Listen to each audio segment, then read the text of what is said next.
Welcome to the Dental A-Team podcast. We're your hosts, Kiera and Dr. Mark Costas. Mark and I had this crazy idea that maybe we could combine a dentist and a team member's perspective because let's face it, dentistry can be a challenging profession with those two perspectives. And Dental A-Team podcast was created. I'm a practicing dentist, a multiple practice owner, a dental performance coach, and the founder of the Dental Success Institute.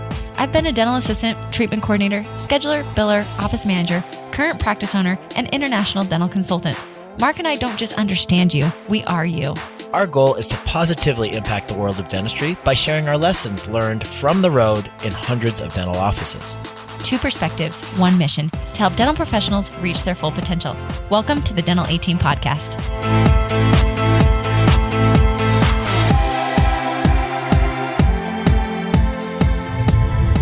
Hello, everyone, and welcome to another awesome episode of the Dental A-Team podcast. I'm your host, Kiera, and today I've got the lovely Tiffany Trader. How you doing, Tiffany? I am fantastic. We've had an awesome day, and I am super excited.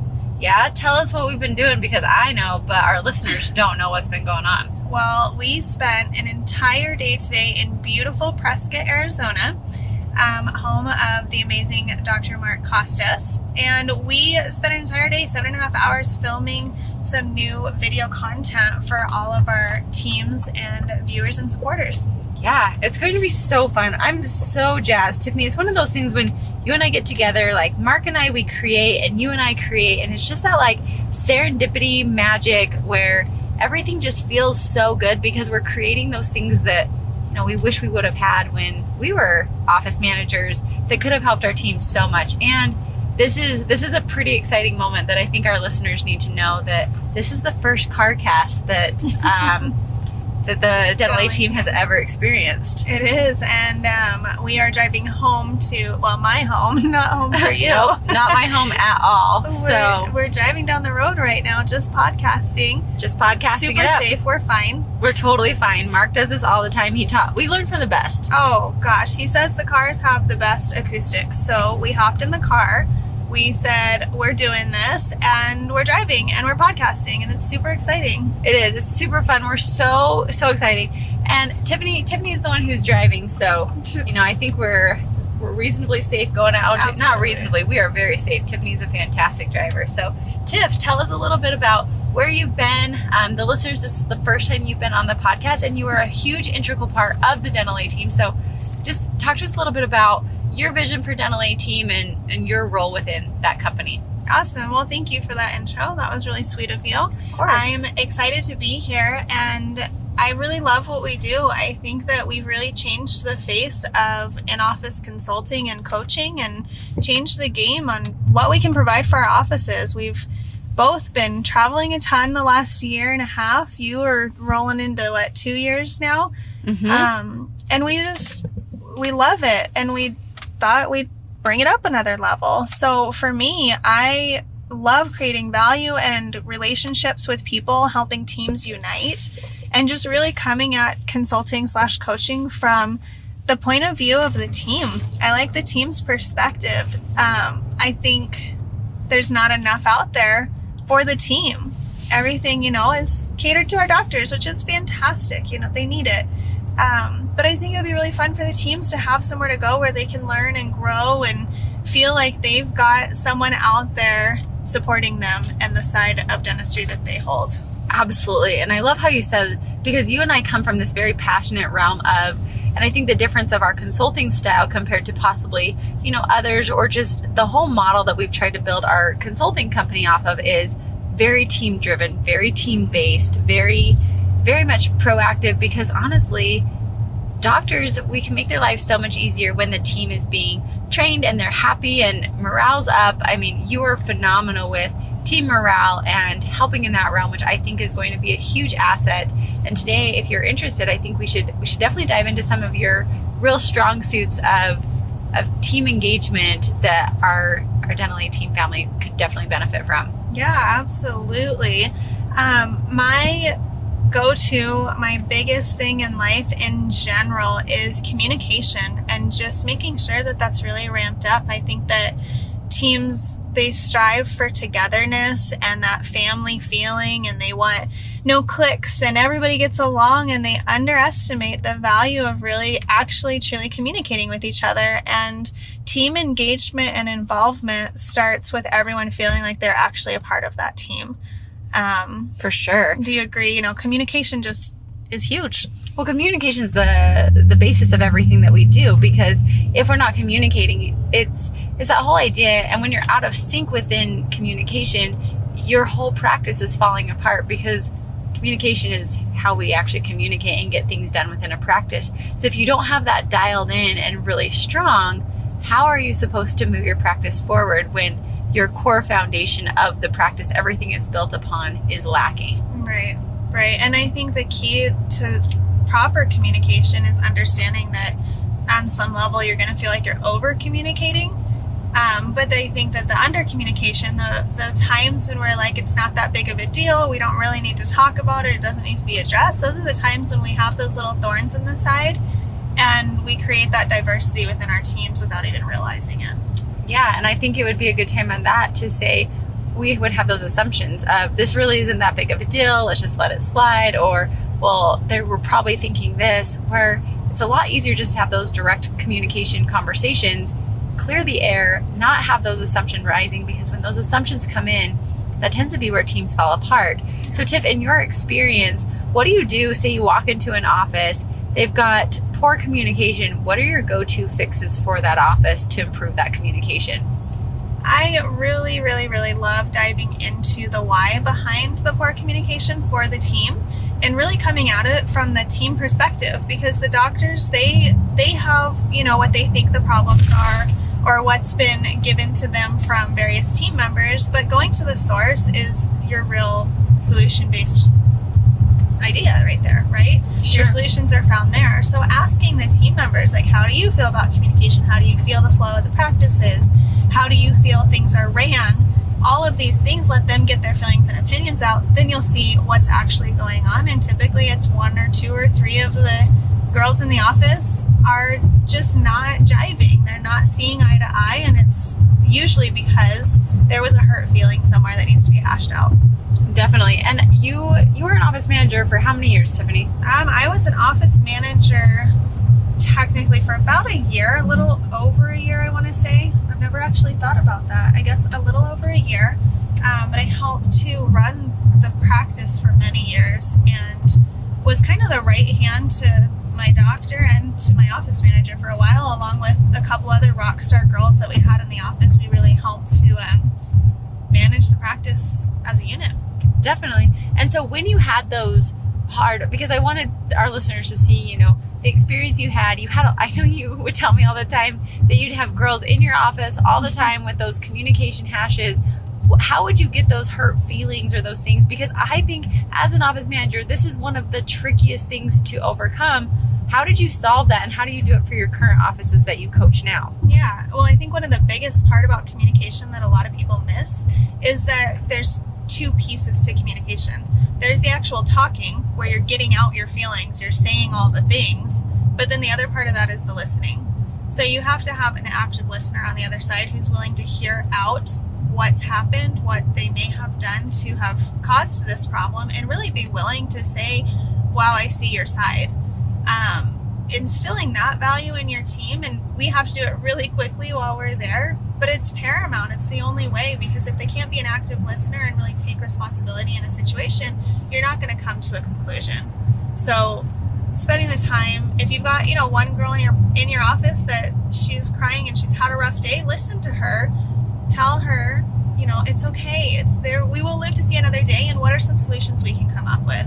Oh, the solution based. I think that's a huge piece, because as I was listening to that, I'm like, gosh, I can go back and remember when so many of those girls were crying, and it was like the never ending drama saga of how do we solve these things? I want to hear your feelings, but I also want to move forward in a positive direction. That way this isn't constantly coming up. And so I think like a piece that you and I have crystallized on since consulting, that I know I definitely did not do prior to, and maybe you did, but is that having, when we have these conflicts, when we have these miscommunications, like you were saying, that are the core foundational pieces, what we need to do from there of having a solution base. Like everything we do, when we have these problems, there's symptoms, of an underlying problem. So our goal is to always find the solutions to those problems. And do you have any tips or ideas for people to get your team in that mindset when it's been more the complaint, office manager solves the problem? How do you get away from that and get your team more focused on solution-based?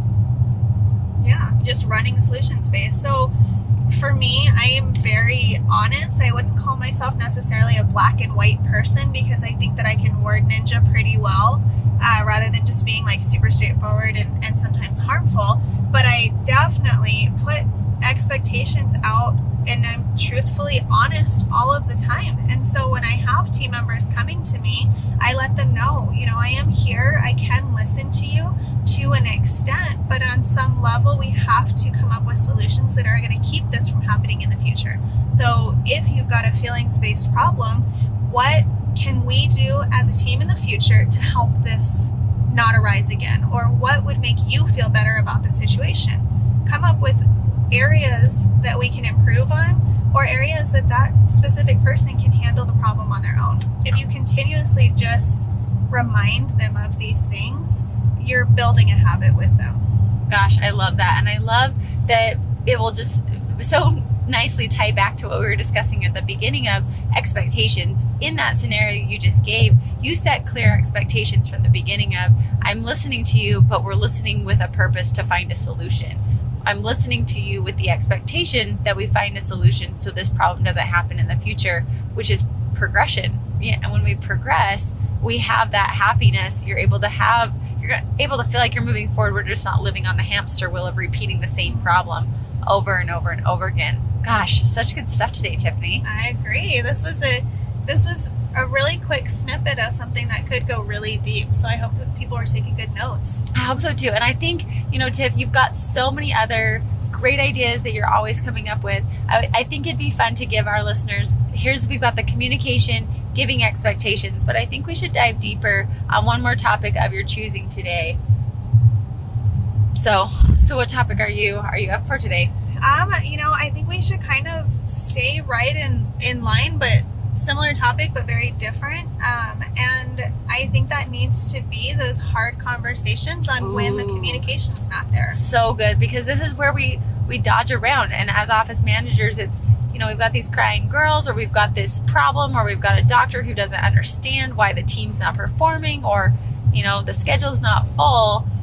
We can talk about it, we can listen about it, we can come up with the solutions. But at the end of the day, sometimes you've got to have those hard conversations. And that's, I believe, for me, at least when I was an office manager and a leader and a coach, different times, that's where I feel like you go to that next level, and there is freedom at that next level, even though it feels terrifying. Would you agree? Oh, absolutely. And I think that when you get put into that office manager position, especially if you're in an office where you are leveled up to that, right? You were in a different position and then you were given a promotion to office manager. Because wasn't that you, Tiffany? Weren't you?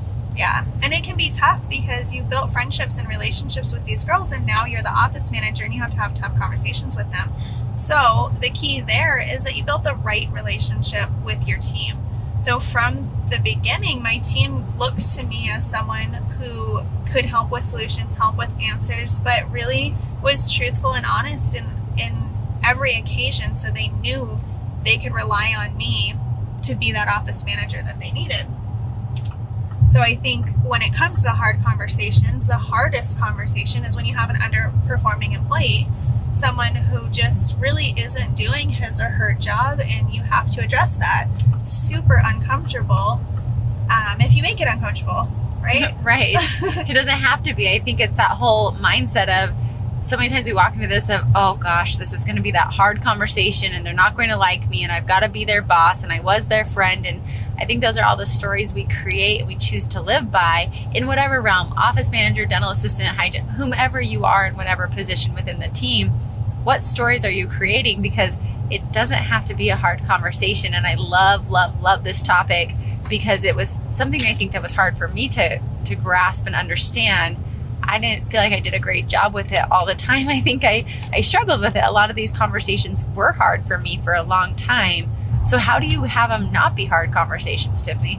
I think honesty is the best policy, but you need to be polite. You need to be sincere, and you need to actually care about your team.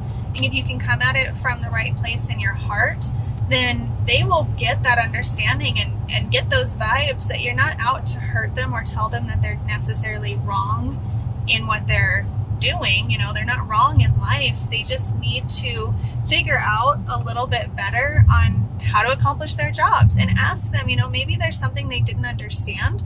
Maybe there's an expectation they didn't meet because they didn't know that it was actually set in place.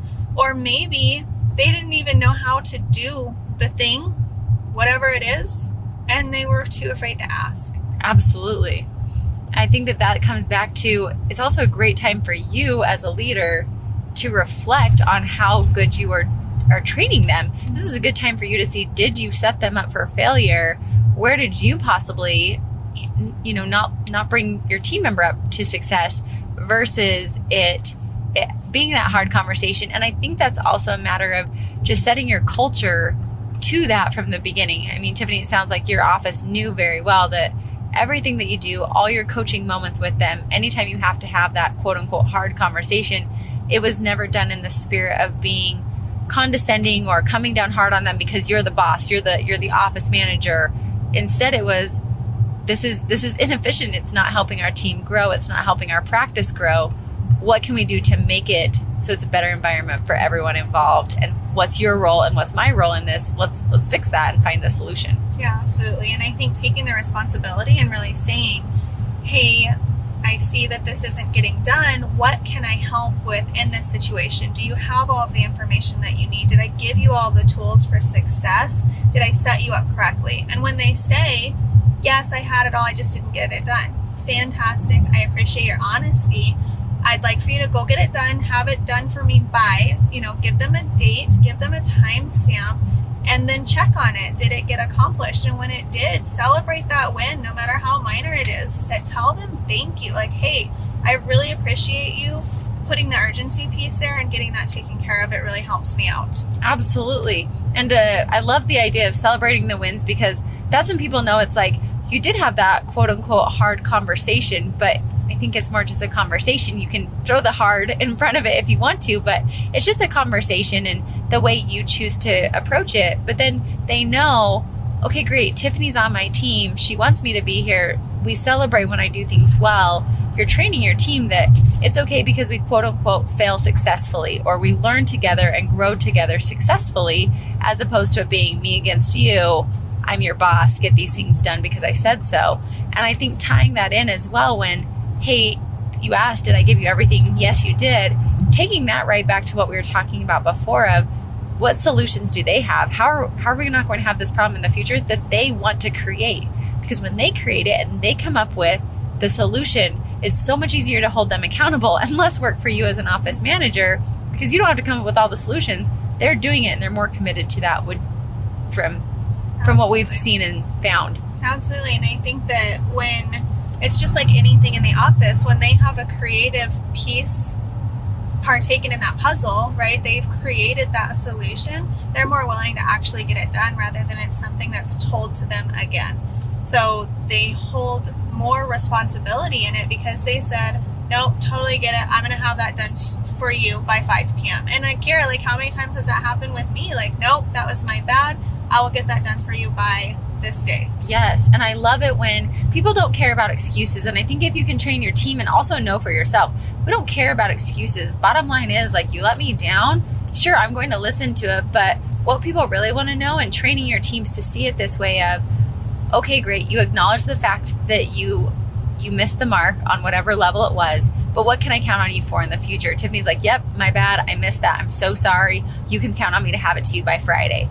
Beautiful. Like, there wasn't a whole lot, who cares what was going on in the world? Like, obviously we care, but bottom line is, your team can do that. Thank you so much for that. Let's move forward, and what can I count on you for in the future? Oh, absolutely. Totally agree. Wow, that was a wrap, Tiff. That was good. We had a lot accomplished in that amount of time. I hope everyone was taking notes, or if you're driving, like, go back and listen again later. I hope they were driving so they could be CarCasting with us as well. This is going to be what we do. And you're going to hear a lot more. Tiffany and I, we coach. Tiffany and I come from two different perspectives. We'll definitely have some podcasts on leveling up, different things, because we believe that every person will resonate with somebody different. And so the more people that we can have, different perspectives, obviously bringing in the best of the best, people that we know will just resonate with our listeners. But the best thing you can do is tell your friends, send over emails. The Dental A team is where we're at. That way we can answer other questions that you have, because this is the place to ask those questions and to have a resource of knowledge. So Tiffany, as always, it's fun to chat with you and catch up. Thank you so much for CarCasting with me today. And thanks for having me on the first episode. I'm excited. Absolutely, Tiff. And we'll be in touch in the future. Okay. So ladies and gentlemen, Tiffany Trader. And that wraps it up for another episode of the Dental A Team podcast. Thank you so much for listening, and we'll talk to you next time.